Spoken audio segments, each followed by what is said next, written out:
Welcome to the show. Thanks for having me. This is so cool to have you here. Chi-Town? Is that what you shouted? Yeah, that is what nice. Okay, you roll with the posse. This is nice. It's a Chicago thing. It's a Chicago thing? Yeah, yeah. They just shout this everywhere you go? All the time, walking down the street all the time. Okay, that could be very cool and then very distracting at other times. Yes. Let's get into a story that is painful and yet all too familiar, and funny enough, not just unique to America, but the story speaks about racism in schools that are being closed on Chicago's South Side. It seems like a problem that many politicians would claim is just a financial issue. You are a teacher, you are somebody who's worked in this institution. What is the problem itself? Well, the problem is that in America, we have two different standards for what kinds of education we want to offer young people. And so if you have money, or if you have access to private school, or if you live in an affluent suburb, you get access to a certain type of education. And if you are poor and you're a person of color, especially if you're black, you get access to a different type of education. And so when policymakers are making decisions about kids in those types of schools, the kinds of schools that I write about that people call failing schools, terrible schools, there's a different set of standards. And when you look at those different set of standards, how do they affect the kids? Because when I was reading through the book, there were instances and stories that really go back further in time than you would ever think the problem begins. You know, you'd think, okay, let's just talk about the school. But you argue that you can't just look at the school, you have to look at everything that led up to the school. Why? Well, this is America, where we know that our country is founded on a history of institutional racism and chattel slavery and Jim Crow and redlining and so on and so forth.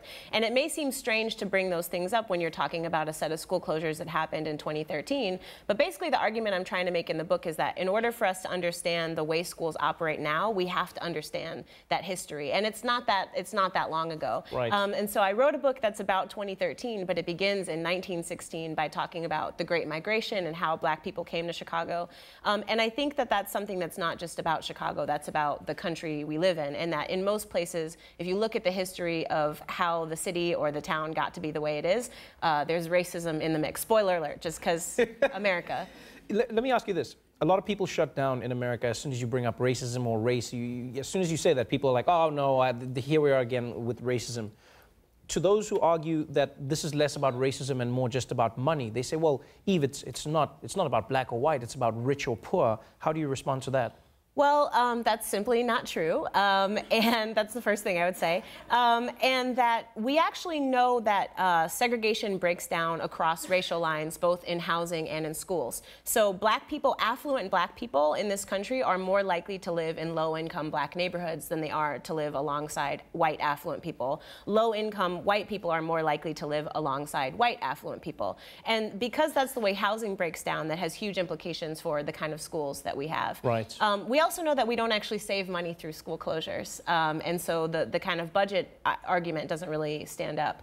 But I think that it is uncomfortable for many people to talk about race and racism, and part of what I also wanted to do with the book is to help people understand that racism is a structural thing. It's not just about what's in your heart or how you feel or our interpersonal interactions. It's kind of the air we breathe. It's interesting because there's specifically a section in the book where you break that down.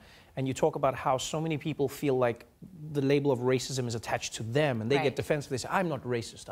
I love these kids. I want them all to succeed. And you argue in the book, you're like, yes, you may not be racist, but the system itself is a racist system, and that is something that is oppressing these kids.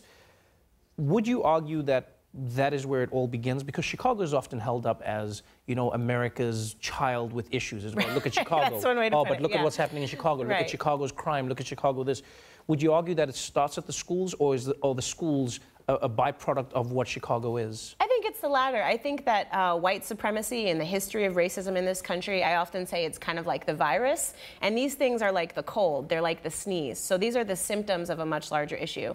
And so the book is about schools, but it's also not really about schools, it's really about the way racism and inequality shape the way we make policy decisions and how that affects kids. Right, and if somebody's out there going, well, Eve, you know what, racism is not my issue, why should I care? Why should I care about a bunch of kids in an inner city who don't have the best school? Well, I don't spend a lot of time trying to convince that person.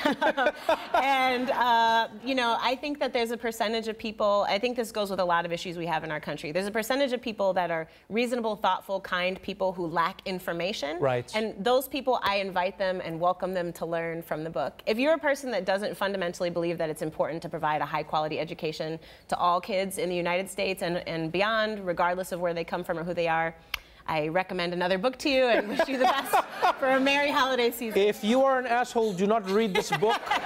This book is not for assholes. Let me ask you this, though. Where do you think... My publicist is like, oh, gosh. I think that's a great selling point. Goes on TV and says, don't buy my book. It's just like, don't. If you're an asshole, do not buy the book. I think that's a great... Get it from the library, you know.